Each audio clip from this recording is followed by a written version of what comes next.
Hey folks, thanks for joining us for another Sight Lap as we look ahead to the final round of the Monster Energy Supercross Series here in 2024 in Salt Lake City, Rice Eccles Stadium. I'm David Pingree, your host, joined by a man who has named himself, I believe in miracles, although I think you might have spelled believe wrong, but that's okay. And I like the nickname somebody gave you on one of our posts, J Logic. I love it. There you go. I should have used that one. You've been spitting game, the last month or two here with us, and it's been a blast, dude. Stoked to have you. Yeah. Want to thank our sponsors real quick before we get going. Rock and Turf, Maxxis Tires, and Speed Strap. If you guys need artificial grass, they make really cool mats to change on, put outside your truck, your rig, or whatever. Or they do your whole lawn, football field, whatever you want to do. Check out at Rock and Turf on Instagram. Maxxis truck tires, bicycle tires. Check those guys out. They make tires for everything. Check out our friends at maxxis.com and then speedstrap.com. Killer tie downs, toe straps, a lot of stuff coming from those guys. Great company, and we're stoked to have them on board. Okay, so let's look at Salt Lake. Our Maxxis tires weather report: 69 and sunny. It's going to be a nice day. Maybe even 69. Maybe even a little chilly. Like, that's good. I think at night I have to look back at the low, but it's like down into the 40s. It's gonna be cold.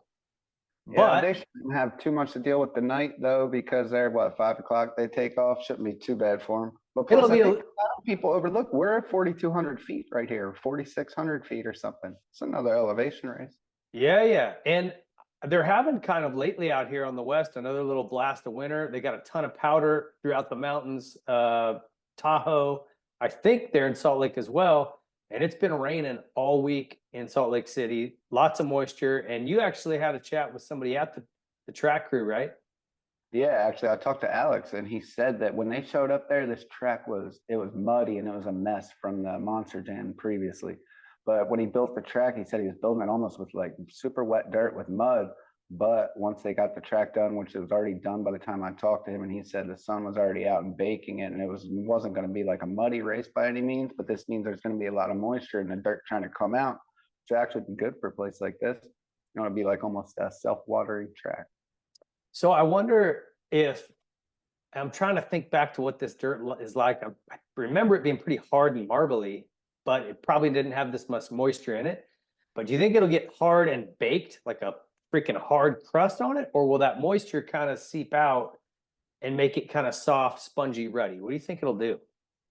I don't think it'll be like spongy, ruddy. I think it might be a little bit like Birmingham. But if you can't think about this track, think to the COVID residency that we had.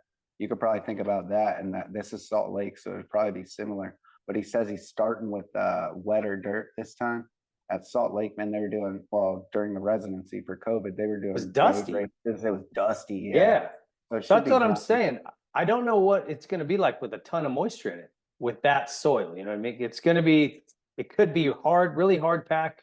I could see it either baking in the sun and getting a really hard pack, or maybe being kind of tacky with ruts coming out of the turns and stuff. I think we'll actually see like something different here. Like we see a lot of times where they tarp the track and it rains and they pull the tarp off, we get the seams and everybody has ruts and the transitions of the jumps are horrible. I think this is not going to be like that. That's like riders hate that. This is going to be like the jumps will actually be trying to seep out the moisture. So it'll be a little different than something that we saw. I think it'd be more like Birmingham. If I remember, I felt like Birmingham was it was like wet, but not really because it was tarped. It just seemed like it was like an old Indianapolis style wet. Yeah. Well, I think it'll be cool. I think it'll be a little different than what we've seen before. And I want to jump right into our Speed Strap 250 preview because this is a showdown race and lots on the line. Both titles still up in the air. If we start with the East Coast, Tom Vialle is up 15 on Deegan. And those are the only two with a shot at this. But we do have Pierce Brown, Cody Schock in a tie right now for third and fourth. Yeah. So there's a battle to watch there. Obviously, Deegan's still in play for the title. Brown and Schock, though, battling for third. I don't know if those guys have a third place bonus tied into their contract, but it's at least bragging rights, if nothing else. So keep an eye on them. And then even McAdoo, Anstey. McAdoo's 38 down, Anstey's 39 down. So I would imagine Max will pass him and get that fifth spot, because I do not believe McAdoo's riding. I have like a little breakdown right here for only for the 250 East, and it's about the points. So you got Tom is 15 up on Hayden with 2 wins each. Tom has 2 seconds and 3 thirds. So Tom will beat him in the event of them tying up. So for Hayden Deegan to win, he needs Tom to DNF and him to finish 6th, or he needs to win the race and have Tom finish 11th. In 3rd to 6th, it's a 4-rider battle with Pierce, Shock, McAdoo, and Anstey. Appears to be a 4-rider battle separated by only 3 points, but you can remove Cam with his injury that he picked up at the previous race, and it leaves it only 3 guys going for the 3rd position overall, with an outside shot at 2nd on the table in the event that any one of these 3 are able to secure the showdown win in Salt Lake. With the win, any of these 3 riders claim 3rd. If none of these guys win the main event, Anstey holds the tiebreaker because of his win in Philly. Cam McAdoo actually holds the tiebreaker over the whole group, matching Anstey's 1 win, but he bests him with 3 seconds. But he's only 1 point ahead of Max and trailing Cody and Pierce. So the tiebreaker for Cam is only relevant if Max finishes 21st with 1 point. But this tiebreaker will probably come into play because in the event of any other points tie with any of the other riders that are within 20 points of Cam, then this means that not only is Anstey certain to move ahead of Cam on Saturday, but the riders in 7th, 8th, and 9th have a real shot at doing so also. So you could see Cam drop all the way to 9th in the final standings. And then with Pierce and Cody, if Pierce and Cody win this race, they guarantee themselves 3rd place overall. If they win this race and Hayden only scores 1 point, 20th or worse, then they could get 2nd overall. 7th to 9th is another battle full of dudes. It's only 5 points. Dax, Jalik, and Chance. So you got 2 rookies and Jalik. I think Jalik probably takes this out of the trio and finishes in 7th with a solid ride. But with a great ride, Jalik could elevate himself above the injured McAdoo all the way to 6th.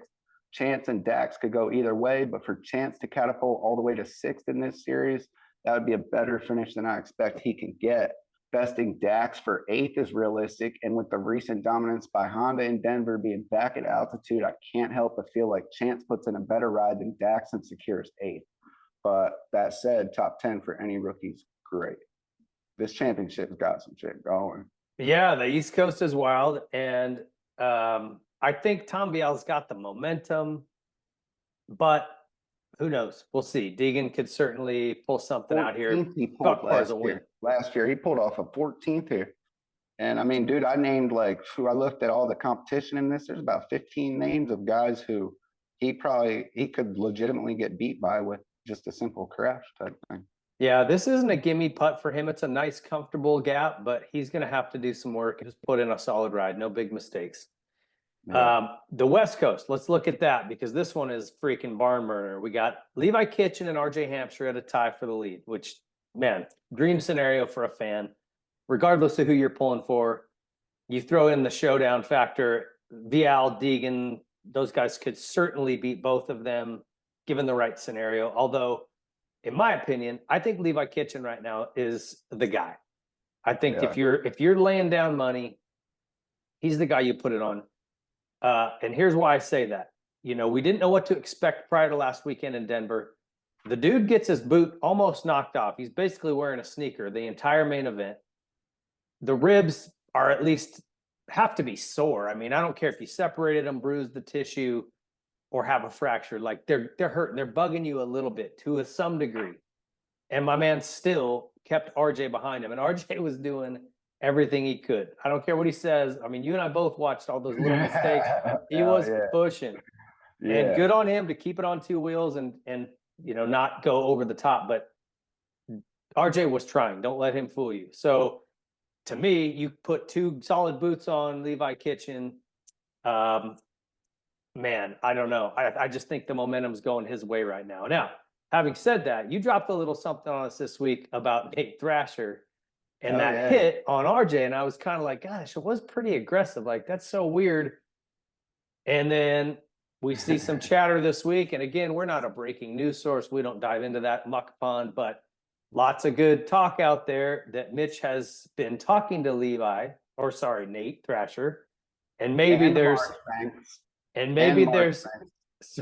some motivation for Nate to do a little favor to his potential new boss by blowing a white bike off the track. Now, that's pretty tinfoil hatty, but I'm loving it. I like the tinfoil hats.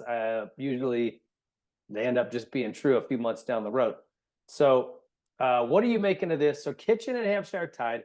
Smith's 21 back, so he still technically has a mathematical shot, but only 23 back is Shimoda. So, again, another 2-point swing between Shimoda and Smith, who are fighting for that third place, which is, again, I'd rather finish third than fourth. So, those guys are going to fight for it. Marchbanks is a ways back from those guys, but he's sitting fifth. So, what's your take on the West region here? Well, let me not skip over the fact here with Mitch and what Mitch might be doing. I don't know, but if you're a racer right now and you are fast enough to be up there and cause a problem to his championships, competitor RJ, and you're getting an offer out of the blue from the most notorious best 250 team ever, it might be blowing smoke at you, dude. And he might be just getting a free ally right here. But I'll tell you what, I was talking straight out of my butt last week when I said, oh, maybe Mitch is paying him. Maybe Levi is paying him. But I only said that. And then I said, well, if he goes and signs him next year, then maybe he really was. Now, not to say Mitch was actually paying him, but the incentive of feeling like, oh, I'm already part of Mitch's team. Let me do him one solid already. Maybe you don't have more than a letter of intent, bud. And in which case, dang, I think Mitch is just really he got you guys right there. He's sitting back laughing. And I don't know. But let's move on to the points. More power to you, Mitch. Some guys fell out, and you're still trying to get those 2 championships. Hopefully he gets them, sells enough pipes to send me one. So, all right, this is going to be a great championship. Like I said, tie for the lead. 2-point swing between Smith and Shimoda. Throw in the Vialle Deegan fight and Pierce Brown and Cody Schock, who really have had, I would say, good seasons, especially Cody. But man, if they could go out with a podium here at this last round at the showdown, that'd be great for them. You got Max Anstey, who recently won a race. Maybe he could be in the mix. There's lots of guys. And Marchbanks, this is a hometown race for him. So he's got a lot of motivation. He's from Utah. So a lot of motivation for him to have a good race. So there's so many storylines going on in this 250 class. This is gonna be a great one to watch. We'll get to the 450 class. I think it could be a bit of a snoozer, but this one is going to be worth tuning in for. Get your popcorn and all that, because I'll tell you this: while I think Kitchen has the momentum, if I'm betting, RJ's not going to lay up on this one. He's going to either cartwheel himself into oblivion, or he's going by, or going to at least take a crack at it, because this is probably his last shot. I think he knows it, or it's the best shot he'll ever get. I know how much it means to him. And like you and I had this conversation, Jason, where I really like Levi Kitchen. I think he's a cool kid. I like his vibe. His style is good. But man, you just feel for RJ. He's been trying, and I just relate personally, because I tried for 8 years to win one of these stupid, 250 class titles, and he's actually been in the class longer than I was, and just so fast all the time. He's so close, and it's always injury or just something that takes him out of it. So there's part of me that's rooting for him, but I also really think Levi's probably got the upper hand. What's your take? If you had to lay some points in, how's this podium going to finish up? Well, dude, the part of me is going for RJ too in this race, and that part of me is my heart. So I'm going with RJ, and I'm thinking, dude, RJ has a chance to flip the whole narrative right here. Like, now you're saying, oh, RJ might cartwheel or he might do it, but either way, he's going to go out there and he's not going to short you for effort. 100% you're right, and that's what everybody says, and I feel the same way. Maybe it's time for RJ to go out there and show us that he turned that corner, because if he puts this away and he wins this championship, we're going to look back at it as, damn, he had a very solid season, totally composed. He had one crash, like we're all here, and I'm just as guilty of it as anybody, of judging him on what he's done in the past, and I think Levi, he is above what RJ's limit is. Levi is the best guy in the class, and I think Levi, I don't know what happened with the starts, whatever it was, but if he's getting those good starts, I'd be saying, dude, RJ probably is not going to be able to pull this off. He's going to have to come through him. I think RJ is going to get these starts. He got both the starts last year. at this track. And then last week we noticed that his hole shot device pops up as soon as he comes off the start. So don't count him as he buckled on that start. So I think if he can get in front of him, he's gonna have a really hard time coming through him. But I think those dudes will probably elevate themselves. I'm just really interested to see if the wild cards like Hayden Deegan are up there and play a role in it. Because even if those guys are trying to not be in the championship mix, how much that little bit, losing a second here, a second, or not even a second, losing a half a second here and there just because you're held up when they're trying to let you go by or whatever they're doing, that's going to really impact the race. But if those guys can get out front and Levi has to come through RJ, it's going to be an opportunity for RJ to exactly like implode or just show us that it's time, man. Yeah, I don't think it will be easy for either one of them to go past the other. I think whoever starts in front has a distinct advantage. I mean, obviously, right? Yeah. But I just they're both hauling ass, and if a pass happens, it's going to be a, If Levi gets the whole shot, I don't think RJ comes through him. If RJ gets the whole shot, I think Levi, it's going to be a fucking battle. Is what I think.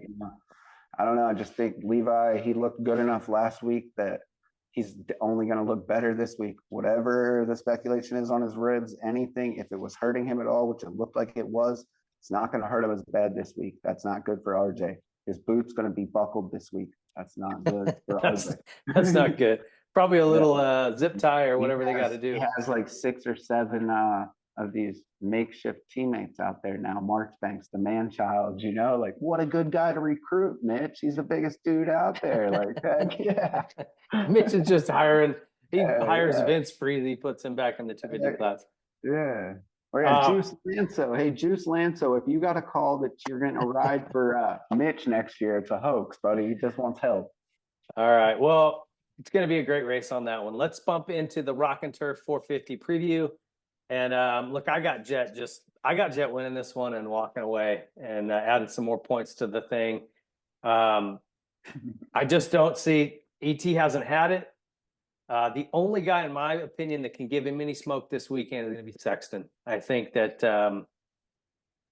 even though his brother rode a great race last week, I think Jett was sort of cruising and then could just pass him at will. And even once he got in front of him, he's just cruising. He's got more speed in the tank if he needs it. If he gets a start, he's gone. If he starts top 3, he still makes his way to the front. I just don't see anybody but Sexton having the speed to pressure him. I would think Jett probably wants to get that extra win to, pad his numbers for his rookie season. Right now, Webb's 20 back, so still a mathematical shot. But like we talked about earlier, Jett has to basically DNF, and Webb has got to get second in order to, get this done. And that's a whole lot of faith. So I know you believe in miracles. That's a big one. Hey, well, I'll tell you what, I think if Jett gets a whole shot, he wins this race. Yeah. If he doesn't get the whole shot, he doesn't win this race. No way. I don't think, because I think that Jett, this is his time to win the championship. And he's not notoriously bad at this, but he's struggled in the past at Hangtown on his 250. He needed, like when he was going against Justin Cooper, I thought he was outside the top 10 one moto. He had like way off performance. He couldn't explain it. He won his outdoor championship in a landslide. There was no pressure on that. Now, this isn't really much pressure, but he's never really gone out and shown the best Jett when he's in this situation. And sometimes he hasn't. I got to argue. Can I argue? Yeah. LA, SMX last year. He had Ken Roxon on him and riding good. Best I've probably seen Kenny ride all year. I'll say this. So then he almost got beat right there, right? It was the closest he came to getting beat. That was a lesser Jett than it was at the previous 2 races. That's why he was closer to getting beat, in my opinion.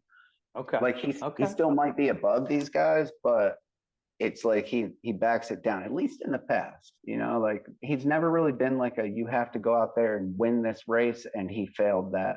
But he hasn't been in those situations. It's been like, hey, you got to get a 13th at Hangtown to wrap it up, and he gets like an 11. It's kind of like Well, So you think he still gets the title, but you don't think he wins it? Or are you going to just hang on to the web wagon?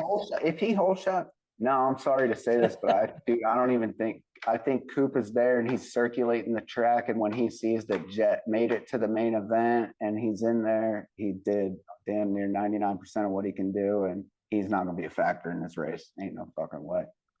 But Yeah, that thumb injury is legit. what he needs to do is, well, he's clear of those other dudes, right? Like he's clear of third and fourth with the guys who are tied. If he doesn't race, he can't get taken over, right? I think they're way back. Yeah, they're a whole race back. Well, you got Anderson is 18 points down on the Chase and Eli battle. So he's going to be stuck in fourth unless one of those dudes doesn't get any points. You know, maybe Eli doesn't show up, or he's going to show up, but maybe he's really hurt. I don't know what happens with that. And he has to finish third in that case. Now, Ken Roxon, he's only 18 points clear of Justin Cooper. Okay, so he needs to get himself like a fourth, and he'll take over Ken Roxon. And then Justin Cooper is only 5 points clear of Bam Bam and Hunter. So with Hunter and Bam Bam being tied, if one of those guys wins the main event, which I'm going to say Hunter wins this main event, dude. But I think Barce is like a podium type guy because I saw a thing. He said he was testing recently, made big gains, and then he showed up to Denver. He did markedly better. And now he's going to Salt Lake, where Denver's not a Bam Bam style track, a hard pack track. So for him to have shown improvements there, I think he might be like a podium type guy. Doesn't know what happens right here, but let's say he pulls one out and he pulls the win in the main event, and Justin Cooper is fourth or worse, then he's all the way, he's all the way up to sixth in the points. Well, I could definitely see Hunter winning. That wouldn't shock me. Yeah, and what a good time for him to do it too, because Jett would be kind of playing it safe anyway, like you said, playing for the title. If his brother's on one, I mean, he dang near let him go last weekend. He even said something to his dad after. I think I mentioned this, like we caught him in a little clip going, I didn't know if I should let him by once I knew we were clear. And his dad's like, nope, you did it. You did it just right. Hey, he better be careful if Hunter wins. I'm serious. I agree with you. I think that's dangerous, dude. Like they're saying that, yeah, these kids will be maybe the toughest competition for one another coming up. And it's like, dude, you don't want that. Like I got into it a little bit before when I was saying like about how he contemplated retirement. Now, I want to say a little bit more about this. What I meant by that is when that happened, when they had moved to America, okay, so now Hunter is still above Jett in the progression. He's older. Jett's not even pro yet. Once he gets here and he gets hurt, now he's hurt, but this is at the same time that Jett has just burst on the scene. And you could argue he has resigned to, okay, now Jett has reached the level and is probably better than me.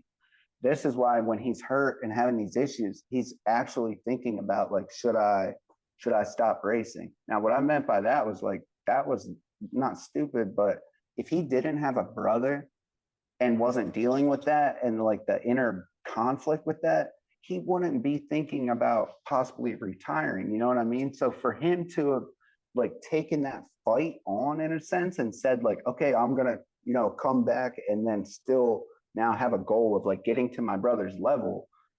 When he gets there, I don't think Jett is going to be willing to put in that same thing. Like for Hunter to have came back from obviously being so mentally beat down or accepting the situation that he thought about retiring, but then to say, no, you know what, fuck that.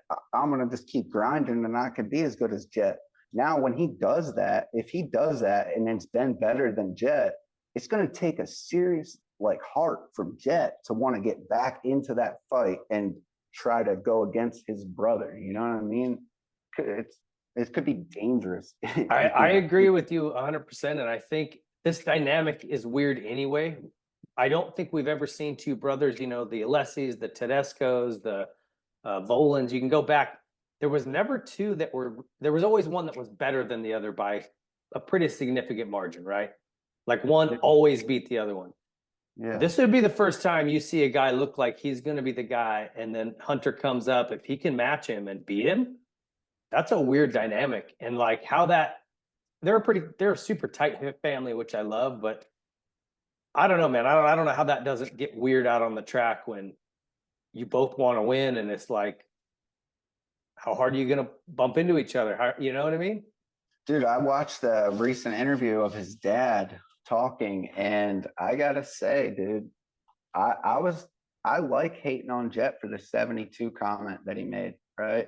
And you are not gonna hear it from me again, dude. Straight up, like I'm off the dude for riding him on that because what I get from it now is he said that meaning like, dude, he's shooting for a fucking high goal, and that's how his dad wants it.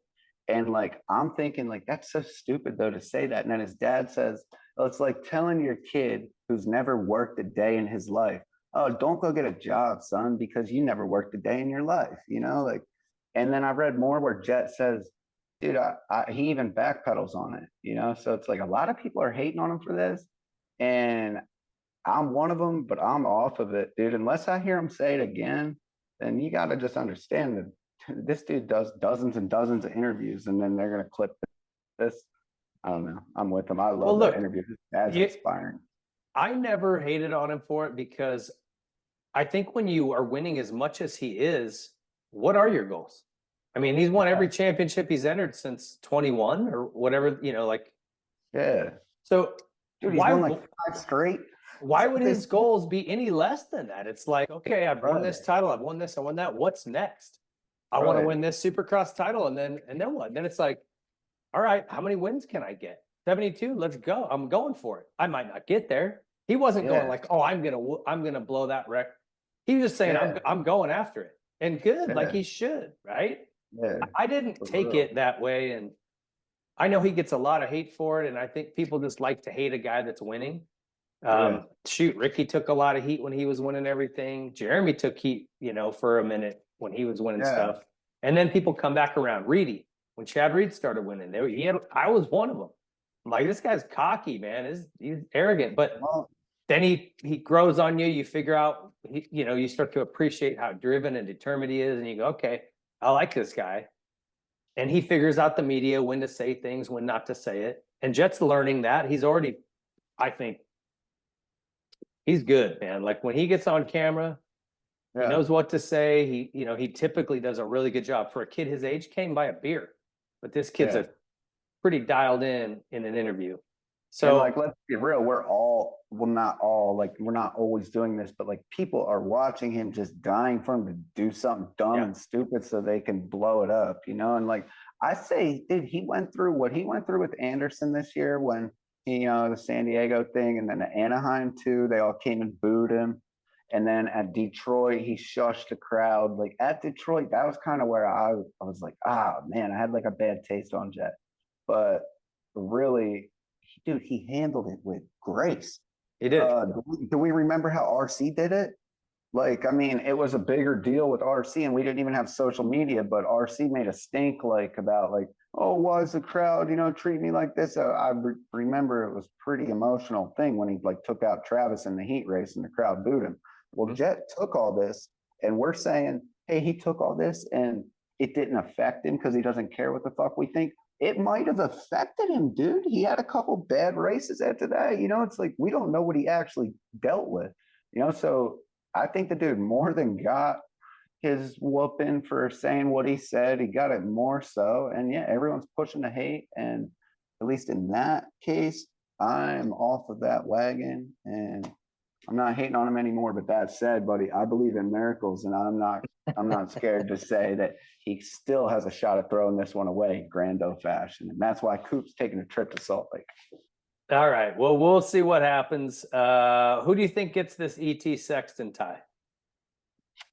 I think it goes to Chase, dude, without a doubt. Okay. Yeah. Same. Did I even say who I really feel is going to win the main? Because I would say it's going to be Hunter and then Sexton. No, it'll be Hunter and Jett and Sexton. Just like that. I mean, I think, but I think this, and I don't think he's going to give it to him. It's going to look like he doesn't even have it for him because I don't know. I think even if Jett gets the whole shot, he may go and win the race, hands down. If Jett gets the whole shot and anybody's behind him other than Hunter or Chase, they're not passing him. They're the only guys that I think could actually pass him. Sounds weird. It looked like Hunter was maybe holding him up last week, but you give Hunter all this extra confidence. You give Jett all this, like, you're not motivated now to win. You don't really have a reason. You're almost scared of throwing it away, doing too much. You know, like, people are probably telling you not to. The door's open for somebody else. So whether Jett gets a whole shot or doesn't get the whole shot, Hunter is looking prime for this race. I don't know what the Hondas did about the elevation, but I thought it was stupid when we were on Denver and they said, oh, they've made all these massive overhaul changes to the Hondas for the race. And I'm thinking, what fools, you know, like, as if I'm I'm like, oh, what dummies. And then sure enough, the bike, like, it looked like, result wise, it sure looked great. So they'll have that same thing here. Hunter is the one who can really capitalize from it. Plus, who knows how much Jett wants to give it to him. But Jett, you shouldn't give it to him, but it might be the last time you ever give it to him. Well, not that, but you might regret it. Yeah, it's that'll be interesting to see what happens. And I think you're right. I think you get Hunter some confidence rolling and start getting him believing he can win. Yeah. And to make your summer tough. A lot of people are saying, well, not a lot of people. There's a few people who side with, oh, yeah, he should have let him by because it would have been good for the Lawrence brothers brand. And I'm thinking, like, hey, that's a small point. That's true. You know, both brothers have won races. This is cool. No, what's good for this brand is when they butt heads and they hate each other. That's what's good for the brand. When they do that, like when they're the two top at the top of the sport, they need to fabricate some big thing and make it seem like they hate each other, sell us shirts, you know, red ones and blue ones. Everybody's got to pick a side. Yeah. Polarizing, but it works. Well, I think you're right. I think those are our three guys on the box.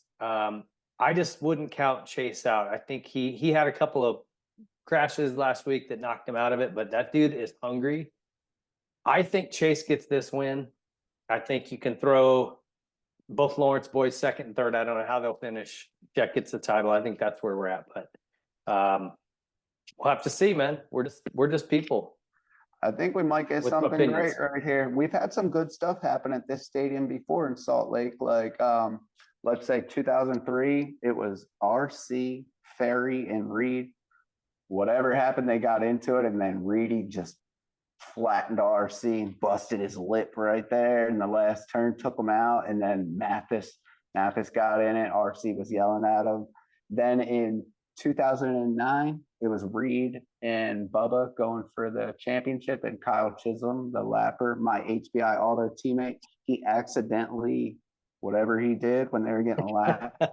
And who is that guy? He said 2010, it snowed at this race. Josh Hansen won. I'll just mention that because it's my homie. So it snowed. 2011, Bubba threw away the championship on L&M with that big dog Endo in the whoops. Remember? Oh, yeah. Threw away his title. 2017, Beast Mode had the crazy ride. You know, he came from last to whatever. Just mentioned Beast Mode because it's good. And then 2018, Jason Anderson had to change his front wheel. So, bro, we've seen some action here. We might see something crazy. All right, well, let's hope we get something good, and we will be back to break it all down at Riders Meeting on Monday, so be sure you stop by for that. It's going to be our last one of the Supercross series. It's been a hell of a season, and this is our last Sight Lap show for the year, so we are going to do like a video series preview for the Nationals, but we're not going to do them week to week for the summer. We're going to take that off. We'll come back for SMX. Hopefully you'll join us, Jason. It's been a ton of fun having you, man, so come back Monday. See you guys at Riders Meeting. I want to thank our sponsors one more time, Rock and Turf, Maxxis, and Speed Strap. If you guys are in the need for turf, tires, or tie downs, hit up our guys at Rock and Turf on Instagram, Maxxis.com, and Speedstrap.com. Have a great weekend, everybody. Jason, thanks. We'll see you guys on Monday. Hey, thank you. Hey, I'm going to say one more thing, and that's that in the comments, dude, I get a kick out of what the guys write in the comments and going back and forth with you guys. But what I learned is that the Instagram comments are a whole different animal. Okay, the Instagram comment guys are guys who do not have enough time to come on YouTube and watch our whole video. So I do not have enough time to comment for those. But the dudes in the YouTube comments, I enjoy it, dude. If you think I'm wrong, I'm probably wrong. So say it. I'll probably glorify you, show your girl, and do whatever. But hit us in the comments. Yep. Hit us up. Thanks. See you guys.